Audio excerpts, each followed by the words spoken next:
5 tips how to track every peso. Know where your money goes. Maraming OFW ang nagtatrabaho araw-gabi pero pagdating sa sahod, parang bula. Alam mo kung bakit? Kasi di nila alam kung saan napupunta ang pera nila. Kaya kung gusto mong umasenso, simple lang, track every peso. Alamin kung saan napupunta ang bawat kita mo. Tip number 1, gumamit ng notebook, Excel o budgeting app.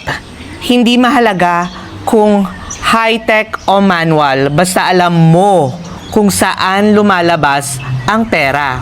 Tip number 2, hatiin mo ang gastos sa 3. Needs, wants, at savings.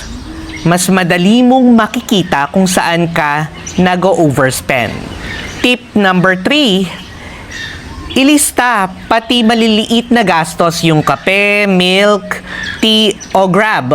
Maliit lang tingnan pero malaki pag pinagsama-sama. Tip number 4, mag-review every week.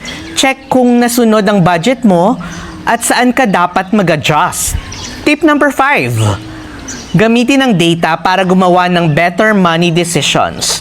Pag alam mo ang flow ng pera mo, mas madali mag-ipon at mag-invest. Tandaan mo, you can't improve what you don't measure. Kaya simulan mo ngayon, track your pesos, grow your wealth.